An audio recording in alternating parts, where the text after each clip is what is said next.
hablamos de cara a este congreso del fin de semana del Partido Socialista y contigo, pues como hemos hecho también cuando hemos hecho el Quo Vadis con otros partidos, nos centramos en el Partido Socialista, pero antes del Partido Socialista hablemos de uno de los puntos que comentábamos con Fran que tiene menos discusión este fin de semana, el liderazgo de Pedro Sánchez. Un Pedro Sánchez que contigo, tanto esta temporada como la temporada anterior, ha salido bastante como una figura, bueno, con cierto peso en Bruselas, tanto en su lado socialista, por supuesto, como también con Ursula von der Leyen y otros actores importantes. Que no sé, por reincidir en eso, por preguntarte específicamente, ¿qué nos puedes decir de la figura de Pedro Sánchez en Bruselas?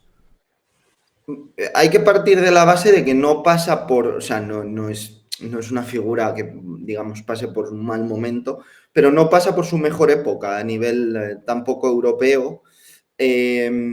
Ha perdido peso en los debates actuales. Si te acuerdas tú y si se acuerda la audiencia, hablamos mucho cuando se abrió, por ejemplo, el debate sobre la energía, de que ahí España sí lideraba los mensajes.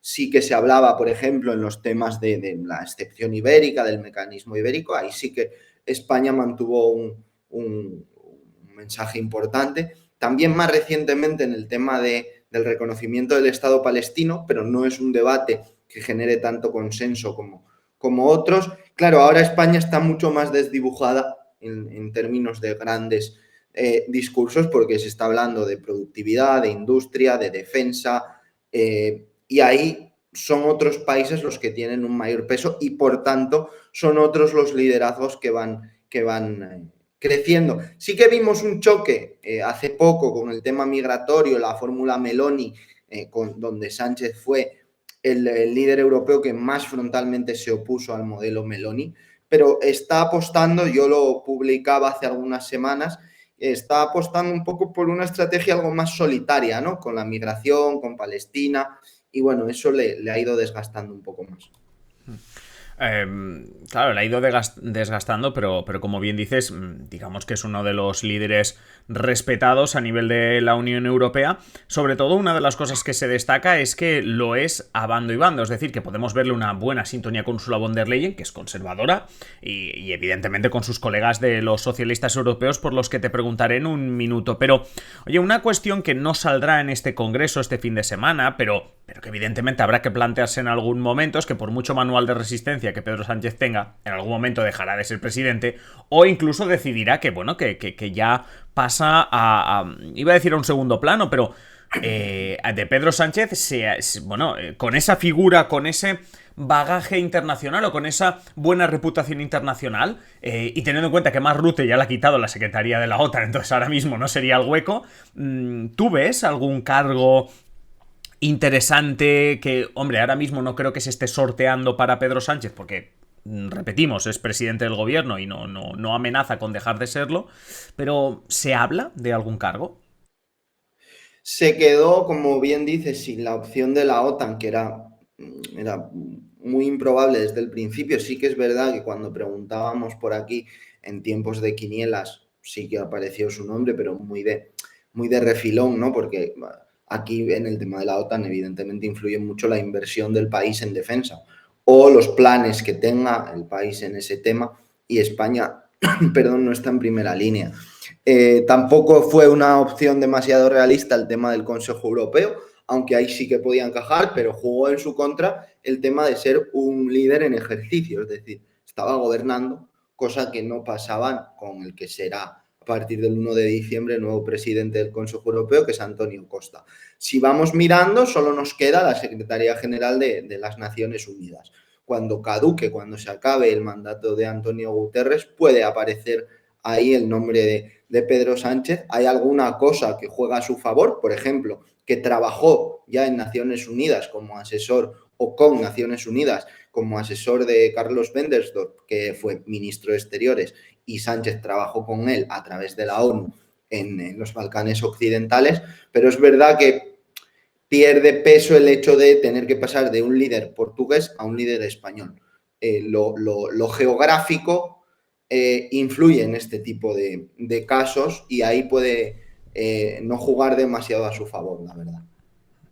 Bueno, todavía nos queda. Si de verdad quiere agotar la legislatura, por lo menos hasta 2027 nos queda para saber cuál es el futuro de Pedro Sánchez. Lo que sí sabemos es que saldrá de este congreso como líder del Partido Socialista Obrero Español, un partido socialista, un PSOE, que. Y más teniendo en cuenta las elecciones que va a haber en Alemania y la previsible caída de los socialdemócratas alemanes, es uno de los principales partidos socialistas dentro, digámoslo, es uno de los principales partidos dentro del grupo político de unos socialistas europeos, Emilio, que digamos que también están un poco de capa caída. Sí, el PSOE dentro de los socialistas europeos, de su familia política, que es Andí, socialistas y demócratas, son el segundo partido más importante, es decir, la española es la segunda delegación más importante por detrás del PD italiano, de acuerdo a los resultados del pasado 9 de junio. Y aquí hay un matiz importante, porque Irache García sigue siendo la líder de los socialistas y demócratas por una cuestión en la que le ayuda a Pedro Sánchez. Es decir, en España los socialistas tienen el gobierno, cosa que en Italia no sucede. ¿Eso qué provoca? Que los italianos no puedan reclamar el liderazgo del grupo para sí, pese a ser la delegación mayoritaria, ¿no? Con Elise Lane en cabeza, pese a que además también vienen de buenos resultados en las últimas elecciones regionales en Italia. Es verdad que, mira, también el PSOE, pues por ejemplo, tiene a Javi López como uno de los vicepresidentes del Parlamento Europeo. Y bueno, aguanta el tipo bastante bien dentro de socialistas y demócratas, pero con menor peso que en la legislatura anterior por una cuestión programática, ¿no? Sus elementos fundamentales dentro de lo que es el programa europeo, ¿no? Han quedado desdibujados. Política de Pacto Verde, el pilar social, o sea, la Comisión von der Leyen no va por ahí ya en su segunda legislatura, ¿no? Entonces, bueno, ahí hay un poco cal y arena para el PSOE y para los socialistas y demócratas. A pesar de ese peso específico que tiene el PSOE dentro de los socialistas europeos, tú me hablabas de las elecciones del 9 de junio, tú me hablabas de las elecciones al Parlamento Europeo y cómo ha quedado el grupo socialdemócrata después de esas elecciones. Pero si miramos a nivel nacional, país por país, y la situación de la socialdemocracia en Europa, también la situación es un poco depresiva. Y más teniendo en cuenta que uno de los pocos países en los que gobierna, como es Alemania, hay que decirlo, el motor de Europa, pero uno de los pocos países donde gobierna, se enfrenta a unas elecciones en febrero, en las cuales claramente yo creo que no es ninguna sorpresa decir que Olaf Scholz perderá la Cancillería y bueno, que el Partido Socialdemócrata ahora mismo está casi luchando por no perder incluso la segunda posición frente a Alternativa por Alemania. Sí, o sea, tú hablas de situación un poco depresiva, deprimente. Yo voy a ser un poco más. Voy a hacer de poli malo. La situación es mala. Pasan a Menos mal que yo nivel de diciendo gobiernos. depresiva era el poli bueno. Menos mal que yo era el poli bueno. A nivel. Es muy mala, es muy mala. Al menos a nivel de gobiernos nacionales. La realidad es que el gobierno español, con Pedro Sánchez, le está costando gobernar. Esa es la realidad. O sea, va sacando las grandes medidas, casi a trompicones, que aunque nosotros como españoles parece que incluso nos estemos acostumbrando a esa aritmética parlamentaria tan rara, pues hombre, es un gobierno en una situación complicada. Como dices, el caso alemán, bueno, pues a Scholz la realidad es que le quedan 3 meses en el gobierno como canciller. Otra cosa es que los resultados lo que acaben dando sea unas mayorías parlamentarias que nos lleven a otra gran coalición, cosa que no es nada descartable con la CDU y con el SPD e incluso con los verdes. Pero a día de hoy hay 4 gobiernos socialdemócratas en la Unión Europea, que son estos dos, España y Alemania, que están como están.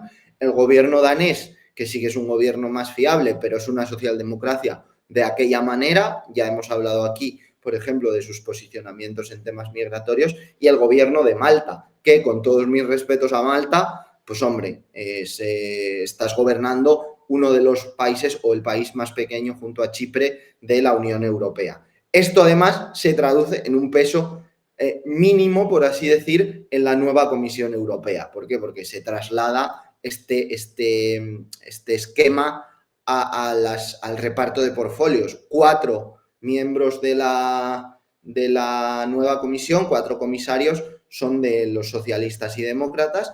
Se cae Alemania porque esa cuota es Ursula von der Leyen y entra Rumanía, que hasta ahora mismo tiene un primer ministro socialdemócrata, pero ahí lo que tenemos que mirar es más bien la presidencia de la República para entender los pesos. ¿Por qué? Porque a Rumanía, y esto es un matiz eurofriki importante, a Rumanía, quien la representa en los consejos europeos no es el primer ministro, sino el presidente de la República. Ahora hablaremos un poco más de Rumanía. Entonces, tenemos 4 miembros de los progresistas en la nueva comisión, que son Teresa Rivera, Roxana Mințatu, que es también rumana y también vicepresidenta de la comisión, pero encargada de temas, bueno, de juventud, justicia intergeneracional, etcétera.